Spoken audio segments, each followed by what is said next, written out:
Welcome to the Locksportscast, your weekly source for Locksport news. This is episode 132, recorded January 15th, 2023. I'm your host, Charles Grant. And in today's episode, America needs more skilled trade workers, first public pick of the DEX magnetic padlock without tools, first public single pin pick of Maglok, Lockpick championship, new products, videos, blog posts, criminals, events, meetups, sales, giveaways, and more.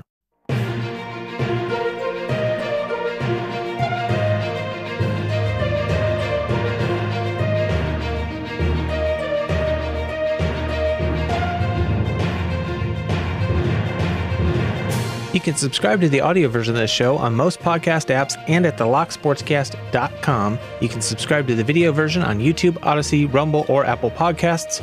Links to stories discussed will be in the show notes. Full show notes are always available at the locksportscast.com. Before we get started, I'd like to apologize for any background noise you might hear. We're having pretty high winds and rain here today, as well as it being a Saturday and everybody making noise. So hopefully things don't creep in too much. I'll do my best to eliminate them in post, but I apologize if they make it through.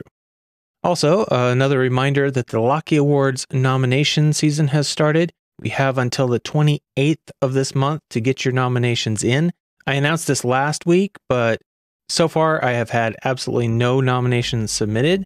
If you're having any problems with submitting, please let me know. You do have to create a login on the site to be able to enter your nominations. I don't do anything with that. It's just so that I can make sure that there's no like bots going crazy on it or something. So please start looking for who you would want to nominate in the different categories and getting your submissions in. Also, I'm changing up the show notes links a little bit. I spend a lot of time every week copying and pasting the links in the Meetups, giveaways, and sales pages to multiple different places every week. During the creation of the episode, I have to put them in my outline. I have to put them in the regular show notes, in the YouTube show notes, and it gets to be a whole process. Anyway, I also realized that I hadn't been updating the listings on the webpage, the locksportscast.com, for a very long time. I had forgotten that step for quite a while. So going forward, I'm going to maintain the lists on the website and just embed them in my outline for recording and provide a link to that page in the show notes. That way everything is up to date and I don't waste my time updating a bunch of different places, copying, pasting, double checking, and all that stuff every week. Obviously, I'm doing this in an effort to cut some time out of the prep process. I know it probably doesn't seem like it, but this week alone I spent well over 8 hours on show prep, and that doesn't even include the record and edit time, which on average will take about 4 times the length of the final episode. The more I can reduce that, the less it feels like a job and the more fun it is for me. So going forward, you will see just one link for those different sections that will point you to the page where all that information can be found. All right, moving on to the actual news. First up, we have an article that was titled, America Needs Carpenters and Plumbers, Gen Z Doesn't Seem Interested. The article discusses the need for skilled trade workers in the United States, such as carpenters and plumbers is the examples they give, and we could probably add locksmiths, safe technicians, and the like, but it's difficult to attract the younger generation to those careers. They say that the application rate for young people seeking technical jobs like plumbing, building, and electrical work has dropped by 49% in 2022 compared to 2020. While the creation of technical positions has continued to grow, the number of students interested in applying for them hasn't. The article suggests that this is due to social perception that the jobs are less desirable and less profitable than college-educated careers, and that this perception needs to change in order to fill the gap in the workforce.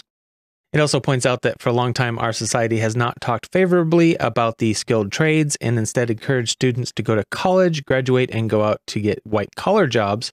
However, with the current cost of college tuition and student loans, it might be cheaper to get a trade, and you can still make good money.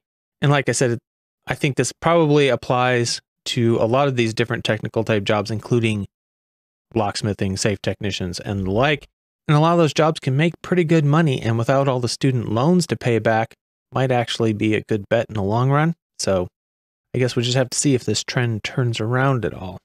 Next up, we had a story that was actually covered on multiple different hobbyist electronic type sites. Sites such as Hackaday, Hackster.io, and Adafruit. And the story was titled Different Things in Different Areas. One of them was titled Adventures in Robotic Safecracking. I think that was Hackaday. Anyway, it's a promotional thing for a video series by YouTube creator Zach Hips. He's the creator on Bite-Sized Engineering channel. He's creating a safe auto dialer to open a safe of one of his relatives that has a lost combination. There's an article about the build that I will link in the show notes, and there's also links to his video in that article. The video is called He Forgot the Combination, so I built him a robotic safecracker, part 1, and that he shows a big part of the build process. He also says that part 2 will be coming out in a couple of weeks, and he has plans to live stream its first use. So if any of these robotic safecracking devices interests you, a really good one to check out. I personally am quite familiar with building an auto dialer, as I have also done that and struggled with a lot of the same things he struggled with as he was going through it. So I found it an interesting watch anyway. This next one is just kind of a curiosity. There were two Twitter threads, one by UK Bump Keys and one by lockpickworld.com, which are both owned by the same person, talking about fully functioning super long Eurocylinders.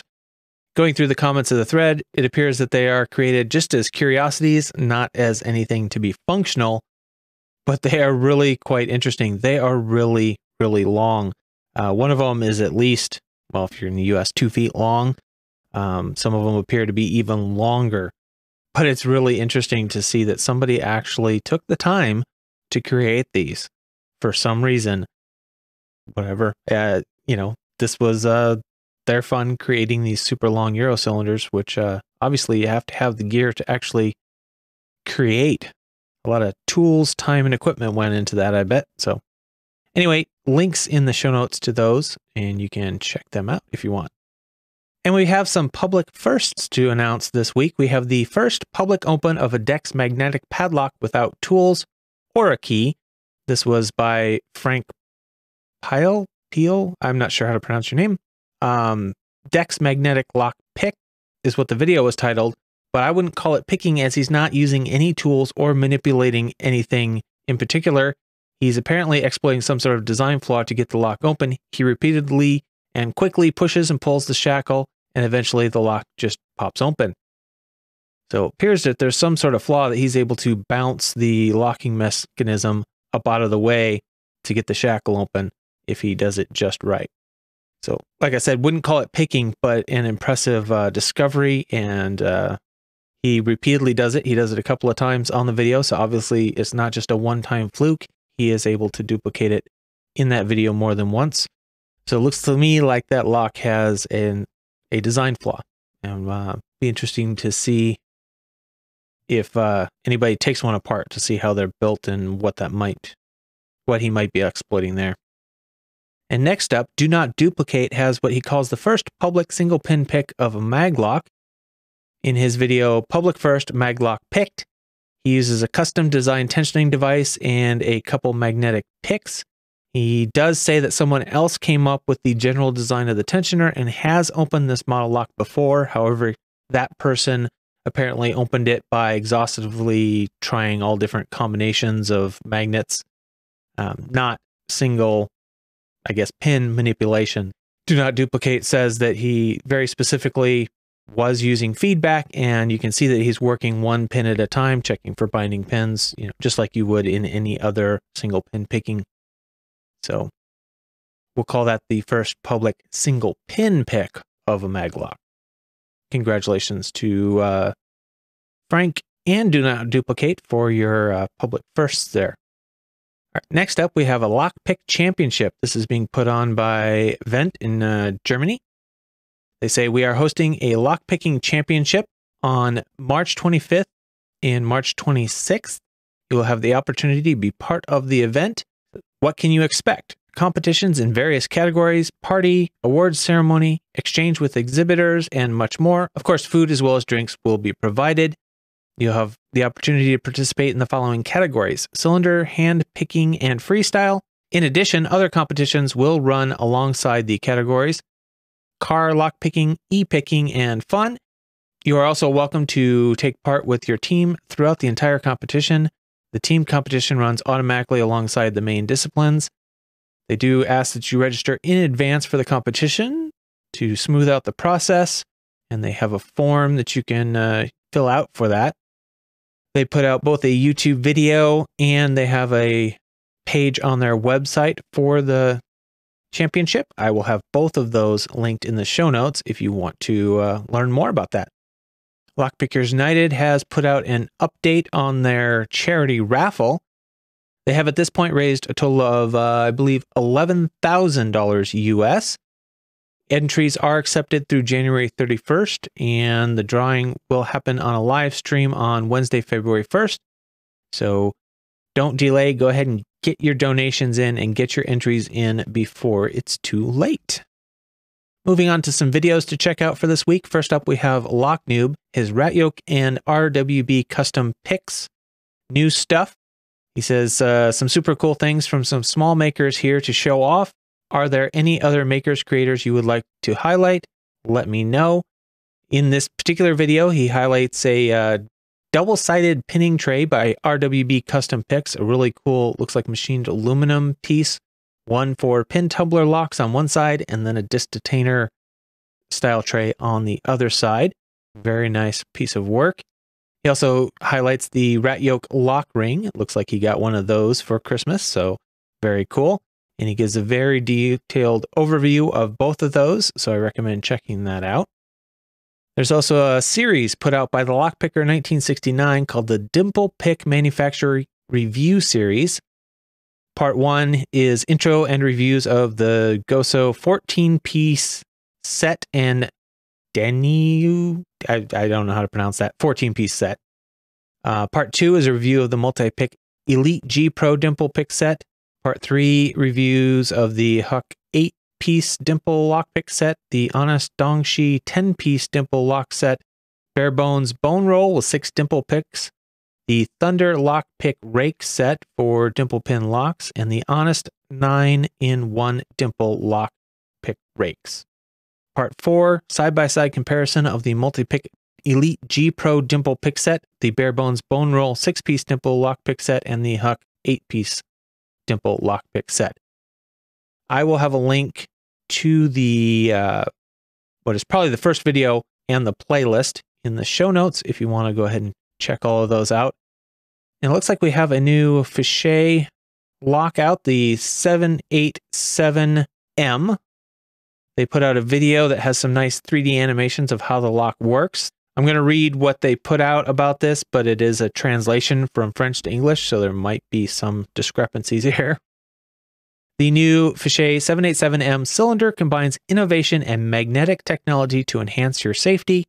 It features a new patented magnetic protection system that effectively combats lock-picking attacks.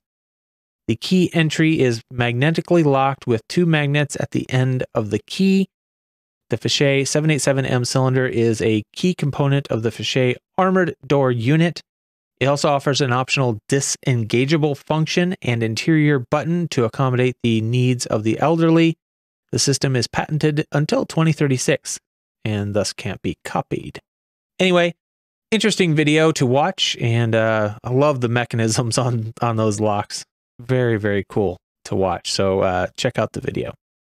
And if you've ever wondered what happens if you're out on a red team pen testing somewhere and the police show up, you can watch this video by Red Mesa Labs, Physical Penetration Testing and the Police Show Up. They say that during a physical security penetration test, we had the cops show up and they showed up in force. Red Mesa CEO gives a summary of what happened and how you can avoid misunderstandings if police show up while you are doing a physical security penetration test. Some useful information in there, but more than anything, I just think it's an interesting story. And then last, we have a video called Helping a Friend Break into the Research Lab at Her School. This was on a channel called Handsome or Handy. There's no lock picking, but there is a successful real-world bypass with a method that he learned from watching a Deviant video.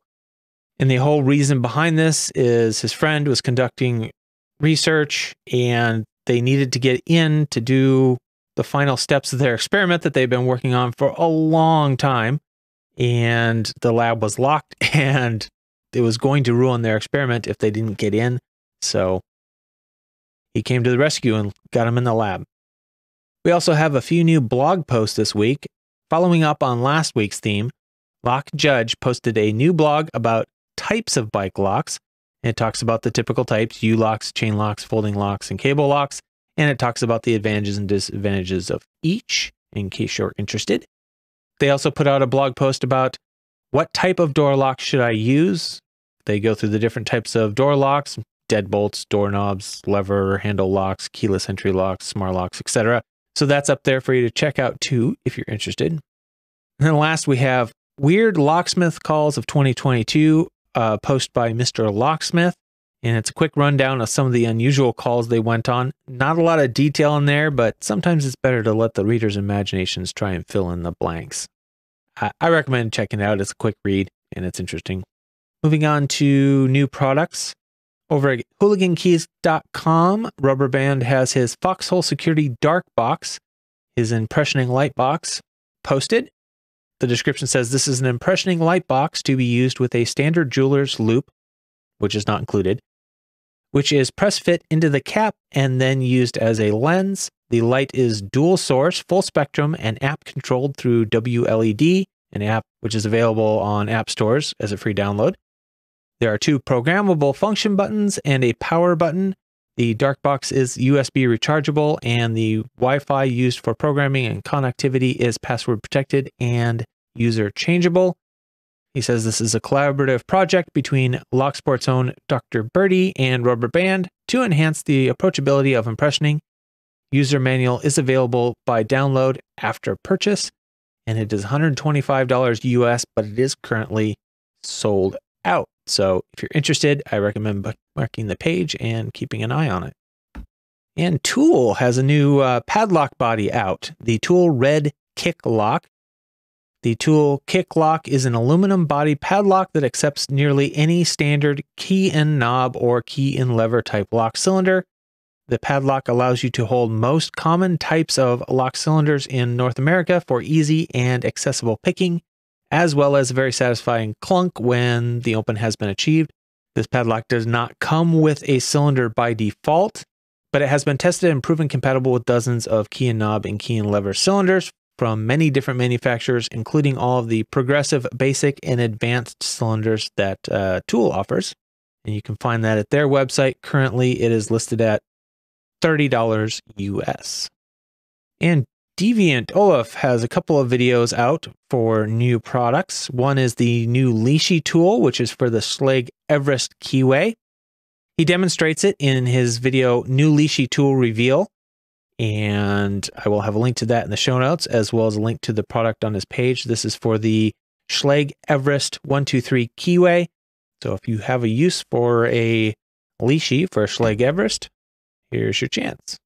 And those leashies are currently going for $75 US on the redteamtools.com website.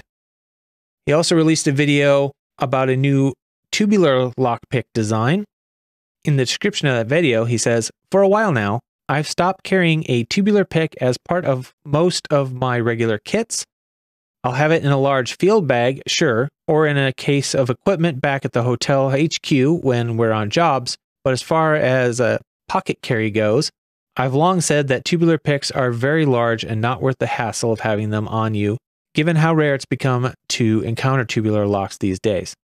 However, this modification to tubular picks makes them smaller and yet at the same time more comfortable to use.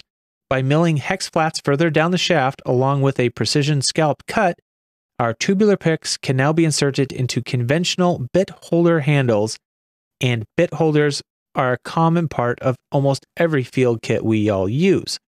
Our tubular picks are compatible with all rapid quick change lock handles that I found and tested on Amazon and local hardware stores.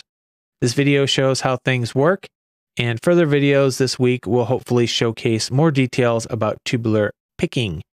So in case you didn't get that, basically what they've done is they've detached the handle part of a standard tubular lock pick and replaced it with the standard hex bit format, so you can put it in your standard bit holder or interchangeable bit screwdriver, whatever you have that takes that hex format, and use that as your handle. So it's smaller, lighter, easier to carry, and as long as you already have a handle as part of your kit anyway for other bits you might be carrying to remove security screws or whatever, then you already have a handle that you can use with the pick.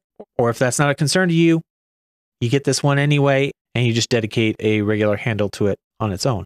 Either way, it makes it a lot more flexible. I think that was a really cool idea, and I recommend you go check it out. And these are currently going for $85 US on the redteamtools.com website. I will have links in the show notes.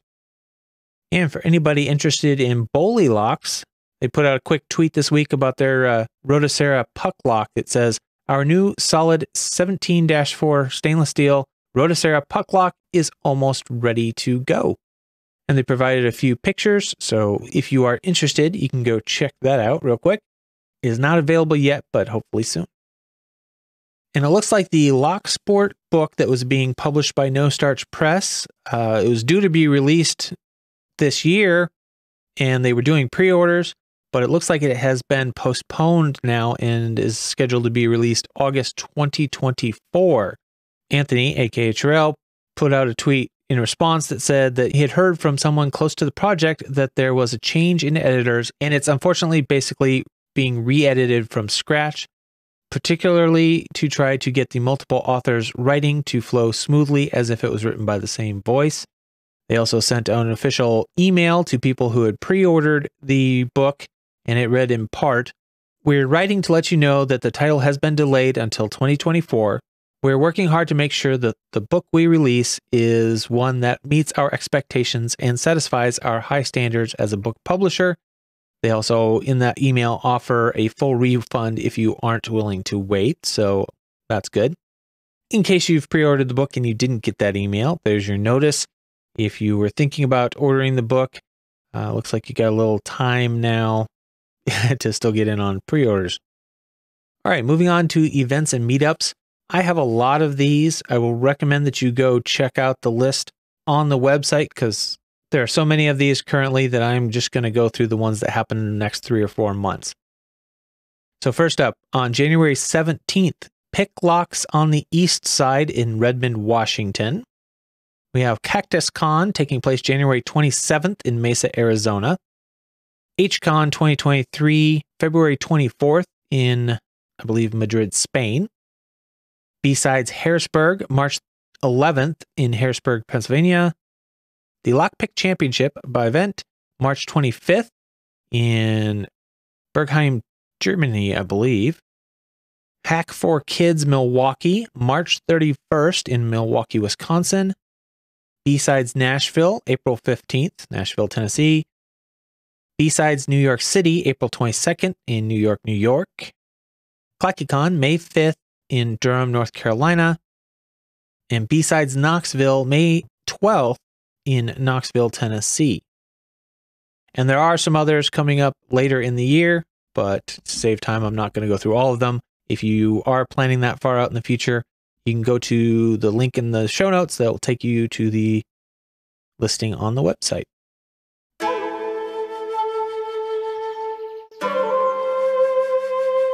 We do have a couple new Lockpickers United belts to announce this week. First up, we have a new brown belt for Raven Rules 99. Congratulations, Raven Rules. And we have a new red belt for Cajun Lockpick. So congratulations to you, Cajun Lockpick. Very well done for both of you. Those are not easy belts to earn. For anybody not already familiar with the Lockpickers United belt system, there are links in the show notes to the official rules page and some videos and stuff explaining how the system works and why it's fun to participate in. So be sure to check those out. And now it's time to take a quick break. Say thank you to the people that made this particular episode possible. Start with the financial supporters. We have Medler, Pandafrog, Michael Gilchrist, Starlock, Williams Brain, Dave to be deciphered, Lebon's Locksport Journey, Pat from Unsitzer Tactical, 3 Raccoons and Coat, Terrell, aka Anthony, DoctorHogmaster, Clayton Howard, aka Kewltune, Mog, John Lock, Rat Yoke, Mr. Picker, Cranky Lockpicker, Barebones Lockpicking, Deadbolt Cafe, NWA Lockpicker, Snake, Paracentric, and John R. Chief content producer for this episode is Anthony, aka Terrell. Other content producers, Barebones Lockpicking, DMAC, iFisk, Joshua Gonzalez, Lady Locks, Oak City Locksport, Panda Frog, Sepclues, Tequila Dave, The Lockpicker 1969, and Tony Vrelli. Thank you to all of you for your continued support of this podcast. This podcast is only possible because of that support. So if you value the podcast, please help support it by sending in your news, links, events, giveaway information, anything you have that's Locksport related that you think the community would enjoy knowing or benefit from knowing. You can either send that to podcast@thelocksportscast.com or just contact me on any of the other social media platforms that I have listed in the contact section. Other ways you can help, share the podcast with your lockpicking friends, spread the word. Leave a review, comment, thumbs up, whatever the platform that you enjoy it on allows. Don't forget to subscribe on your favorite platform. And if you want to help financially, you're welcome to do so. Not required, but always appreciated. You can do that via PayPal, Patreon, or Subscribestar. If you support the show with donation or information I use in the show, I will give you credit in the show and in the show notes, just like the people mentioned above. All right, let's get on to the criminal news. First up, article entitled Nearly $25,000 worth of locksmith tools stolen from a car. This is out of Lincoln, Nebraska, January 4th. The Lincoln Police Department believes nearly $25,000 in locksmith tools were stolen from a car. On Tuesday, around 11:57 a.m., police responded to the Tanglewood apartment complex on a report of a larceny from auto. According to the police, they spoke with a man who claimed that sometime between December 31st and January 3rd, someone broke into his work van by shattering the driver's side window. Police said that the man explained that the burglar stole $24,900 worth of locksmith tools and equipment, which included various power tools, key programmers, lock installation tools, and key readers. Investigators estimate that the van's damage to be roughly $200. Anyone with information is encouraged to call the Lincoln Police Department. So again, we see thieves going after locksmith equipment. The key prizes there being their key programmers and key readers. So definitely something to be aware of if you're a locksmith. Might be good to invest in some better security for your van. Next up, police arrest 2 for alleged possession of burglary tools. This is reported in the Bay City News on December 29th in California. 2 men were arrested in Benicia on Tuesday on suspicion of possessing burglary tools, police said. The officers noticed a suspicious vehicle parked in the early morning hours near Rose Drive and Columbus Parkway.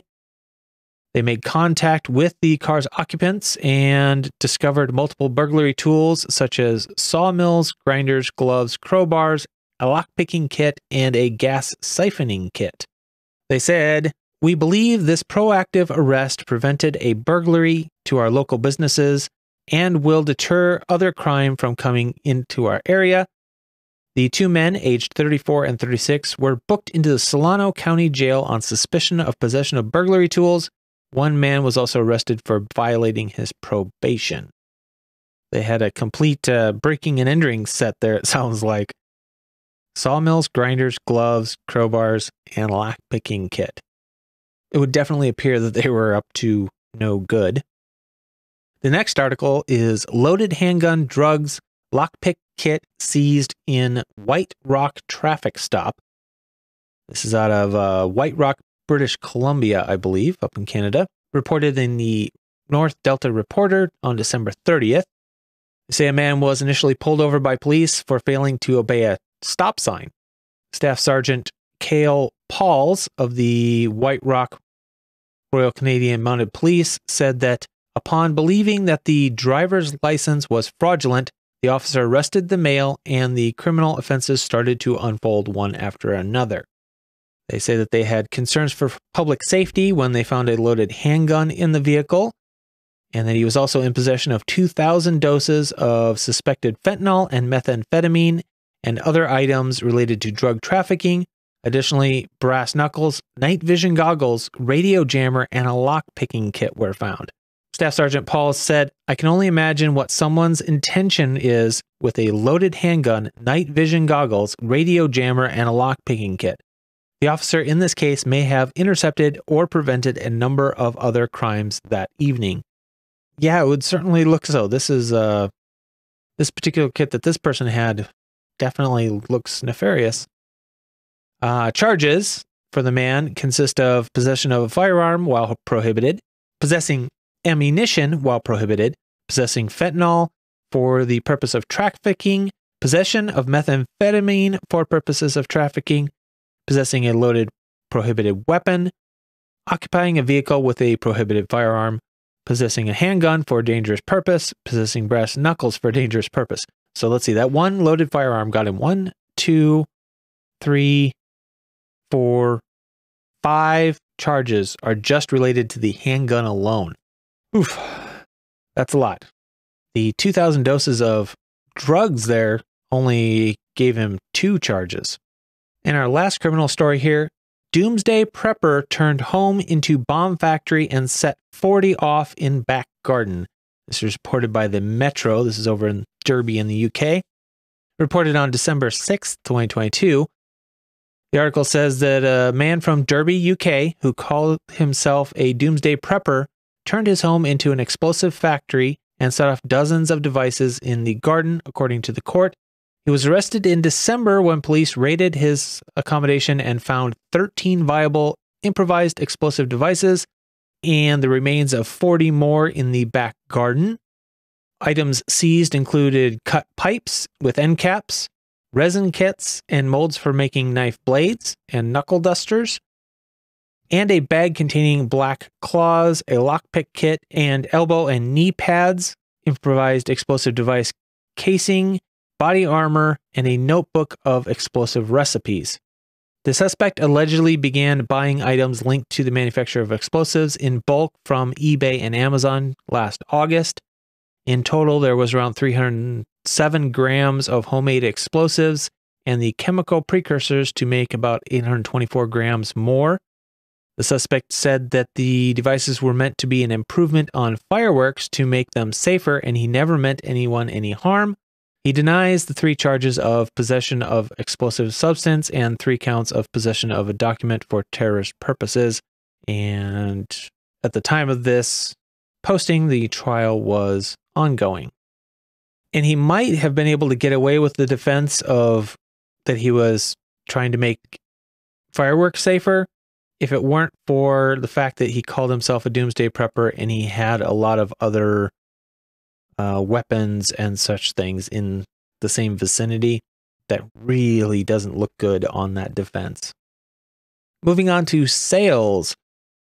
First up, at lockpickshop.com, you can get 15% off anything except multi-pick with the code WINTER, WKND, so winter weekend, but abbreviated there. And that is good through January 16th. So basically the day you hear this is the last day you can use that code if you want to. Barebones lockpicking, I believe it's 10% off if you use the code ALPAMA10. And that is good through the end of January. 3dlocksport.com, 10% off if you use the code LSCAST10 at checkout. Southord has their sale items page updated with a few items, so you can check out the link to that if you want. They also have their page for cosmetically blemished items, and you can check that out for a discount as well. If you're planning on shopping at Law Lock Tools, you can use Review Guru's link to get 10% off on your purchases there. MakoLocks.com, 15% off if you use the code BuyMako. And uklockpickers.co.uk, 10% off with the code GIFT. Moving on to giveaways, Lockpicker 1969 is running Locksport custom t-shirt giveaway. If you want a custom Locksport t-shirt, head over to the link in the show notes or just head over to his channel. Check out the video for the rules on that one. DMAC is giving away one of the 2 wooden pinning trays that he reviewed on his latest video. So you can check that out for your chance to win a beautiful wooden pinning tray that has a slide-on cover, so it keeps everything from getting lost while you're doing progressive pinning, stuff like that. Very cool setup, beautiful work on that tray, and definitely worth getting entered in that one. A reminder that there is giveaways on the Picking Time live series that was brought to my attention by Lady Locks, so head over there and check those out. And every week, CLK Supplies does their hashtag LockBoss giveaway. So you can check that out if you're into giveaways. That brings us to the close of another episode. Thank you for listening. If you've made it this far, please remember to get your nominations in for the Locky Awards. If you want to do just a few now and then submit some more later, you can submit more than one set of nominations. Just you can't nominate more than once in any given category. If you resubmit later, I will overwrite any duplicates with the most latest one. So if you want to update, you said, oh, I nominated this, but I wanted to nominate somebody else, then you can correct that by sending in another submission. I'm fine with that. It would help if people started getting them in, because I only have a few days in my schedule to transfer everything over to the voting system, set up the voting system for the nominated videos. So if you can get them in a little sooner rather than later, that would be very much appreciated. And other than that, I want to thank everybody for all of your help in producing this show. And please remember to keep it legal.